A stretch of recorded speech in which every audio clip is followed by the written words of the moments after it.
All right, we mentioned it, the Knicks, right? You got free agency coming up, draft free agency. Jalen Brunson seems to be the guy that is widely circled when it comes to our New York Knicks squad. Where you at on this? Well, I love Jalen. Okay.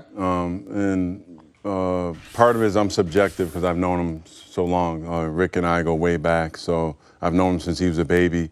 But to see his maturation, the way his game is playing now, and in the playoffs, like, you know, he played good in the regular season, but when you make that moment, when you have that chance in that moment in the playoffs to shine, when Doncic went out and he had to carry the team himself and he had a 40-piece in the playoffs. Yes, he did.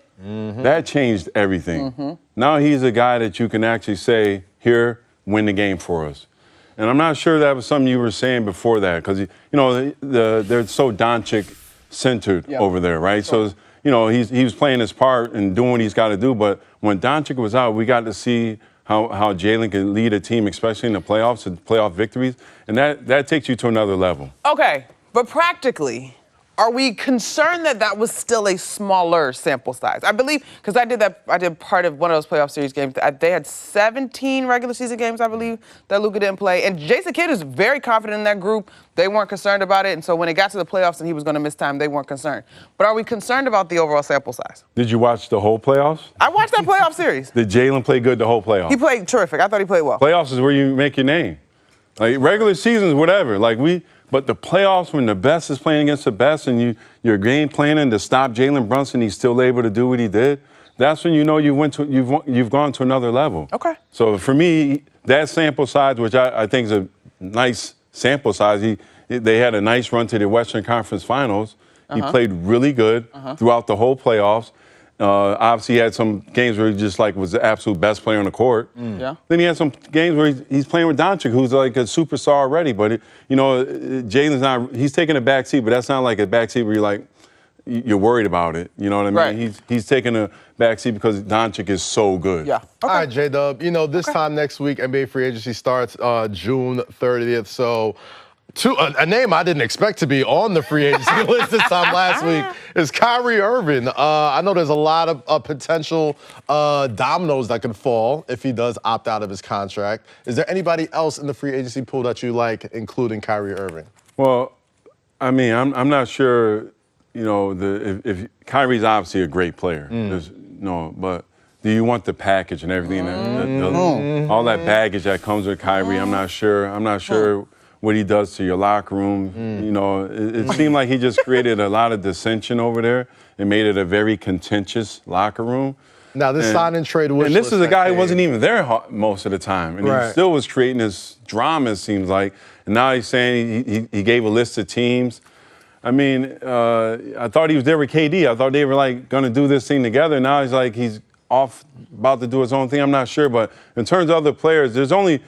for me, there's only one really other, free agent point guard besides, James Harden, the big names. Yeah. Tyus Jones. Yeah. The guy for the Memphis Grizzlies, when Ja Morant wasn't able to play, they didn't really miss a beat. Now, he's not Ja Morant.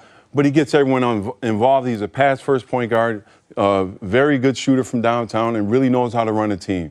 So, for me, Tyus Jones is the type of point guard that can come in, play his role, whether you need him to start or come off the bench. I think he did a very admirable job for the Memphis Grizzlies last year, especially when Ja Morant was out. Okay. All right, so speaking of the Knicks and free agency, I do like that name, Tyus Jones. It may not be the sexy name that But I people are like looking that for, it's not. But I like that non-sexy. it's not. Exactly. You could probably do it at a price that fits. There you go. It's like trying to find that Kawhi Leonard in your draft, you know, it's not always the top guys. You got to find that diamond in the rough, so to speak. All right, so speaking of a guy who wasn't a top guy that was diamond in the rough, people could say Mitchell Robinson was that when he went in the second round a couple of years ago. Yep. He's due to get paid a little bit more money now with his impending free agency. What do you think the Knicks should do with Mitchell Robinson, and where does he possibly go if it's not here? Well, I'm not sure with the Knicks, obviously, they have people that are way above my pay grade that make those decisions. But I think Mitchell Robinson not being available all the time, I think that was just a hindrance to himself and his growth, and not being able to be out there as much as he needed to be to make the necessary growth in terms of your game.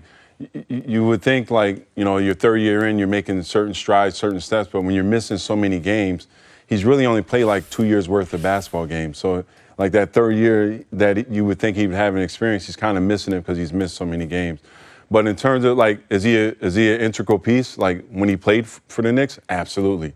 He played really good. He clogged up the middle, lob threat at the rim all the time, runs the floor like a gazelle. But you just got to get him out there and have, the best ability is availability.